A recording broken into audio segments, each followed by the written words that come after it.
दोस्तों, Bangladesh cricket fans के बीच में बड़ा गम और गुस्सा है और ट्रेंड स्टार्ट कर दिया गया है कि बायकॉट आईपीएल फॉरएवर। और ये बताया जा रहा है बांग्लादेश क्रिकेट फैंस की तरफ से कि बांग्लादेश के प्लेयर्स को हमेशा के लिए आईपीएल से बायकॉट करना चाहिए। ये आईपीएल में जो करोड़ों करोड़ों रुपए के बंदे बिके हैं कि साढ़े मुंडिया की कोई कीमत नहीं सी, वो सियासी पॉइंट ऑफ व्यू छोड़ के तुझे लगता है कि हमारे प्लेयर्स जो है ना वो आईपीएल अब जिस मकाम पे हमारे प्लेयर पहुंच चुके हैं आईपीएल की, अब वो जो फीका सा मजा है वो अब लोगों को नजर आएगा, फील होगा। यार आप समझते हैं कि फॉरेन प्लेयर जो बाकी हैं, जो गोरे हैं, वो शाहीन शाह अफरीदी से अच्छे बॉलर हैं या बाबर आजम से अच्छे बैटर हैं या रिजवान से अच्छे बैटर हैं? ये आप देखेंगे 15-16 करोड़ में जो बिका है सबसे महंगा, अगर वो पाकिस्तानी क्रिकेटर्स को उसकी इजाजत होती ना बाखरी साहब, तो शाहीन शाह अफरीदी या बाबर आजम मेरे ख्याल से वो नंबर 1 आते हैं। और इंडियन हुकूमत डरपोक है, इंडियन प्लेयर डरपोक है, नहीं आते तो क्यों नहीं आ रहे? तो पाकिस्तान है वहां पर हर दफा। क्या चीज? पाकिस्तान हर दफा जाता है वहां। पाकिस्तान जाता है, पाकिस्तान को किसी का डर ही नहीं है। पाकिस्तान को किस चीज का डर है? हमारी प्लेयर्स की जाने नहीं है वहां पर, हमारे प्लेयर्स को नहीं डर लगता। तो भाई अगर किसी चीज का डर नहीं है, किसी बात का कोई इशू नहीं है, तो हाइब्रिड मॉडल पर भी चले जाएं। क्यों जाएं? वजह हमारे पास मेजबानी है, किसी ने नहीं आना ना आए, क्यों जाएं भैया? बोर्ड की बात मान रहे हैं ना, कोई ये कह रहा है कि नहीं हमने इंडिया के साथ खेलना है। किसकी बोर्ड की बात मान रहे हैं? अभी आपके प्लेयर्स को यहाँ पर पाकिस्तान में आईपीएल में कोई भी प्लेयर हमारा नहीं खेलता है, मैं आपको लिख कर देती हूँ कि अगर आईपीएल अलाउ करे, हर प्लेयर कहेगा कि हम वहां पर जाएं। जाना चाहिए, हक है उनका। अगर उनको इंडियन पाकिस्तानी क्रिकेटर तो होते नहीं आईपीएल के अंदर, मगर एक और टीम है जिसका कोई क्रिकेटर इस बार नहीं ऑक्शन में खरीदा गया, वो है बांग्लादेश की टीम। और एक अफगानिस्तान की टीम है, उसमें उसके काफ़ी क्रिकेटर खरीदे गए हैं। करीम जन्नत उसमें है, गुरबाज है, अल्लाह गजनफर है उसके अंदर, और फजल हक फारूकी है, बाकी राशिद खान है। अगरचे मुजीब इस बार मुंतखब नहीं हुए, मगर बाकी काफ़ी प्लेयर जो हैं, नबी भी मैंने नहीं देखा किसी टीम के अंदर। बाकी तकरीबन उनके जो मेन स्ट्रीम के क्रिकेटर हैं सबके सब हुए। और नूर अहमद को 10 करोड़ रुपया इंडियन रुपीस में मिले हैं। मतलब दिखाते नहीं होंगे ऊपर से, लेकिन अंदर से आप पूछिए, पाकिस्तान से वो खौफ खाते हैं खेलते वक्त। मैं आपको बता दूं, ऑनेस्टली बता हारने का डर है कि हम इनसे हार जाएंगे। चाहती है कि पाकिस्तानी खिलाड़ी जो है वो आईपीएल में खेलें, लेकिन पॉलिटिकली जो है वो हमारे इतने अच्छे ताल्लुकात नहीं है। नेगेटिविटी जो है ना, ये सिर्फ उनका उस लेवल पे है। उनका अपना एक दफा उन्होंने 2008 में पाकिस्तानी प्लेयर्स को सेलेक्ट किया, उसी में शायद मुंबई अटैक्स भी हो गए थे। 2009 में उन्होंने बुलाया, लेकिन उन्होंने तजलील की कि बिठा के रखा और उनकी बिल्डिंग नहीं करवाई। आफरीदी वगैरह वहां सब बैठे थे, लेकिन किसी ने उनको खरीदा नहीं। हालांकि आप शोएब अख्तर भी थे, शोएब अख्तर तो उसकी एसआरके की टीम में खेलते थे। पाकिस्तानी क्रिकेटर पहले जब सही हालत थे, बहुत जाके लोग बुलाते थे अपने अपने बेनिफिट में, दबा के बेनिफिट होते थे उधर तो ओके, और वैसे भी मैचेस होते थे।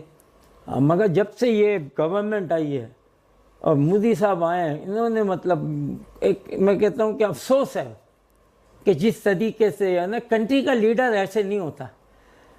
कंट्री का लीडर जो होता है वो अपनी कंट्री के लोगों को लेके साथ और दूसरी कंट्री के साथ मिक्स होते हैं, आगे की बात करते हैं, कुछ यानी रिलेशनशिप पैदा करते हैं, आप कोई बिजनेस करते हैं। ये मुंह से सुपारी निकाल के बात कर रहे बाबा, इसके मुंह में पैदाइशी सुपारी है। आप देखें अफगानिस्तान वाले इतना ज्यादा पैसा जो आप आईपीएल से कमा रहे हैं ना इस बार, कि आप अंदाजा नहीं लगा सकते। जहां पर न्यूजीलैंड के आधे से ज्यादा प्लेयर्स को घास तक नहीं डाला गया है, जहां पर जो जॉनी बैरिस्टो अनसॉल्ड चला गया, डेविड वार्नर अनसॉल्ड चला गया, वहां पर अफगानिस्तान के 18 साल अल्लाह गजनफर जो है वो सॉल्ड हो गया है। भाई वो अफगानिस्तान के यंगस्टर्स ने ये बता दिया है भाई कि उनको इतना ज्यादा काबिल क्यों समझा जाता है।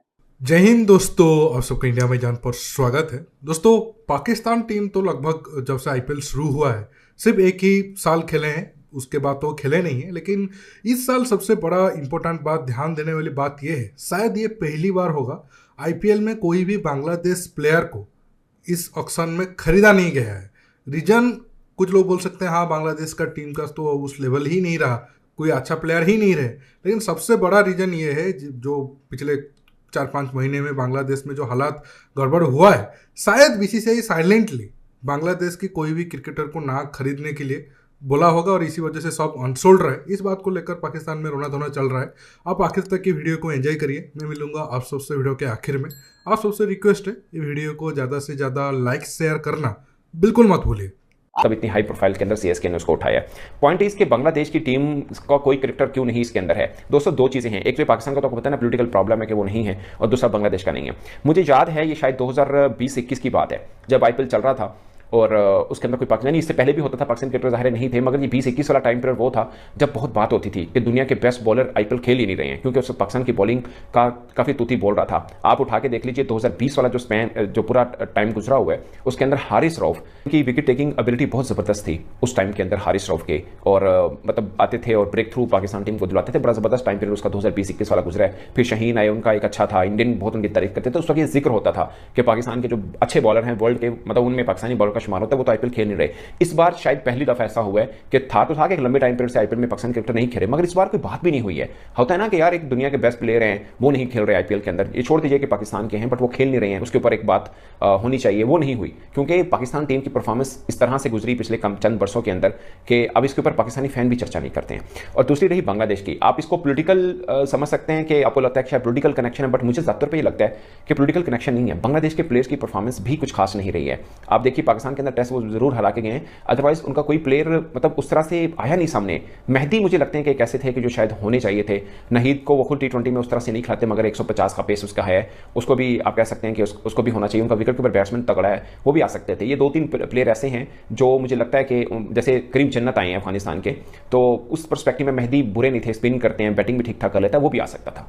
तो मुझे लगता है कि 1-2 प्लेयर हैं जो शायद आ सकते थे, पर ओवरऑल उनकी परफॉर्मेंस कुछ खास है नहीं है। आईपीएल का स्टैंडर्ड थोड़ा बढ़ गया, अगरचे पहले साकुब हसन खेलते थे, अब लगातार उनकी परफॉर्मेंस भी गिर रही है। मुस्तफीज़ खेलते थे सीएसके से लगातार, वो भी शायद अच्छी परफॉर्म नहीं कर पा रहे, बट 2-3 प्लेयर हैं जो शायद बन भी सकते थे, बट उनकी जगह नहीं बनी है। प्रीमियर लीग की कोई फ्रेंचाइज बुला रही है हाँ। तो उनको जंग के लिए तो नहीं बुला रही, जो उनका प्रोफेशन है उसके लिए बुला रही है। पाकिस्तानी प्लेयर हो या कोई भी प्लेयर हो, पूरी दुनिया से जब वो अपने प्रोफेशन के लिए जा रहा है तो उसको जाना चाहिए। मैं या कोई भी मेरे जैसा दूसरा शख्स किसी अगर प्लेयर की तारीफ कर रहा है तो वो किसी जंग की वजह से तो नहीं कर रहा, वो तो परफॉर्मेस की वजह से कर रहा है। नहीं, वो डॉलर की वजह से कर रहा है। यहाँ पे बैठे डॉलर 5-6-7 डॉलर की खातिर कर रहा है। इधर की क्या मतलब नहीं है। अगर आपका मुझे ओपिनियन ये है कि एक पाकिस्तान में रहने वाला शख्स, जर्नलिस्ट इंडिया के किसी प्लेयर की तारीफ नहीं कर सकता, तो देन दिस इज सियासत। सियासत है, क्या सियासत है? सियासत ही है ना। मतलब हमारे प्लेयर के, हमारा कप्तान बाबर आजम, विराट कोहली ने परफॉर्मेंस नहीं दी 3 साल, ठीक है, तो बाबर आजम उसको कहे जी दिस टू शैल पास। किसने कहा बाबर आजम को कि वो कहे?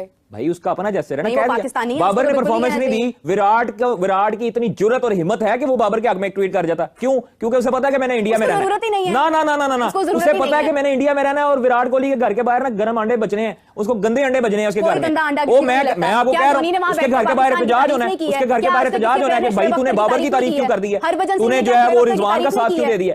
ये सिर्फ हमारे अंदर दिल घुटता है कि हम किसी भी प्लेयर की तारीफ करते हैं बगैर किसी सियासत के। उनके प्लेयर्स के अंदर इतनी जुर्रत और इतना जो है ना वो जिगरा ही नहीं है कि वो हमारे प्लेयर्स की तारीफ कर दें या हमारे प्लेयर्स को सपोर्ट कर दें। अच्छा, करें ना, क्यों नहीं की? क्या रोहित शर्मा ने अपनी प्रेस कॉन्फ्रेंस में पाकिस्तान की बॉलिंग की तारीफ नहीं की? ओ भाई, ये प्रेस कॉन्फ्रेंस एक और चीज होती है। प्रेस कॉन्फ्रेंस में आपने पूरी दुनिया के सामने बैठना होता है और जवाब देना होता है। आपकी इंडिविजुअल राय क्या होती है वो आप लोग डरते हो करते हुए। ये इंडियंस जो हैं, इंडियन क्रिकेटर्स, ना मैं आपको बता रहा हूं, इंडियन क्रिकेटर्स, इंडियन शोबिज के लोग, ये कभी पाकिस्तान की अगर तारीफ कर भी दें गलती से, तो उनको पता है कि हमने इंडिया में रहना है, हमें क्या क्या जो है वो सर्कमस्टांसेस देखने पड़ते हैं, और वहां पर क्या एहतजाज देखना पड़ता है, एयरपोर्ट पे क्या, हाँ एयरपोर्ट पे क्या क्या कुछ सुनना पड़ता है। ये माजी इस चीज की गवाह है, ये तारीख इस चीज की गवाह है। मुतअद्दिद लोगों के साथ, मुतअद्दिद क्रिकेटर्स के साथ ऐसा हो चुका है, मुतअद्दिद शोबिज के साथ ऐसा हो चुका है कि भाई तुमने ये पाकिस्तान के हक में बयान क्यों दिया। आज आईपीएल में तबाही मचा दिया अफगानिस्तान के यंगस्टर्स ने, और आईपीएल की फ्रेंचाइजीज ने भी ये साबित कर दिया है कि अफगानिस्तान वाले हमेशा क्यों कहते हैं कि इंडिया हमारा दूसरा घर है, ऐसा क्यों बोलते हैं वो। आपको मैं बताता हूं, राशिद खान 18 करोड़ में गुजरात टाइटंस के साथ है। कितने में? 18 करोड़ में। और इसका ट्रिपल आप कर लें, पाकिस्तानी कितने बनते हैं वो आपने अंदाजा खुद लगा लेना है। उसके बाद जो नूर अहमद, अभी इसने कितने मैच खेले हैं भाई लड़के ने, और लास्ट टाइम कुछ लाख रुपीज में जो ये गया था, और इस बार 10 करोड़ रुपीज में सीएसके ने इसको ले लिया, नूर अहमद को। और बड़ा अच्छा ये जो स्पिनर है, कमाल की जो बॉलिंग करता है, और साथ में बैटिंग भी अच्छी खासी ये कर लेता है। लेकिन अभी ये यंगस्टर है, अफगानिस्तान की जानब से इतने ज्यादा इसने मैचेस नहीं खेले हुए, लेकिन आईपीएल में 10 करोड़ की बोली इस पे लग गई, और 10 करोड़ में ये इसके बाद सीएसके के लिए खेलेगा।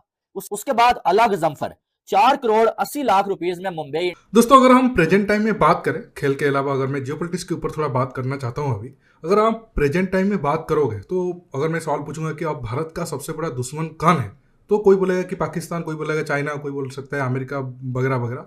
लेकिन वो सब तो दुश्मन है, लेकिन अगर आप नियर फ्यूचर में किसी देश के साथ भारत शायद जंग में उतरे वो है बांग्लादेश। क्योंकि बांग्लादेश में गवर्नमेंट चेंज होने के बाद वहाँ पर जिस हिसाब से जो जिहादी हिंदुओं के ऊपर अत्याचार कर रहे हैं या फिर भारत को आंख दिखाने की कोशिश कर रहा है, ये एक बड़ा वजह बन सकता है भारत आने वाले 3-4 साल में बांग्लादेश के साथ जंग में शायद उतर जाए।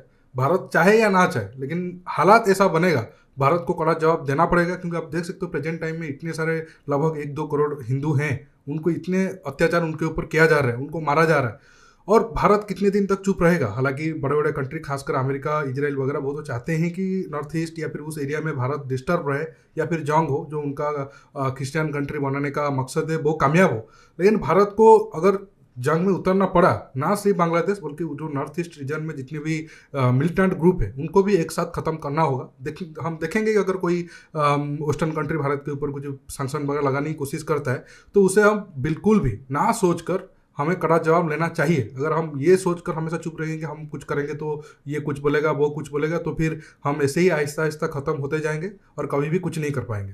दोस्तों, आज के टॉपिक में बस इतना ही। आप इस मुद्दे पर जो भी राय रखना चाहते हो नीचे कमेंट बॉक्स में कमेंट करके बताइए, और ये वीडियो को ज़्यादा से ज़्यादा लाइक शेयर करना बिल्कुल मत भूलिए। दोस्तों, रुकता हूँ, बहुत जल्द और एक न्यू टॉपिक के साथ मिलूंगा। नमस्कार, जय हिंद।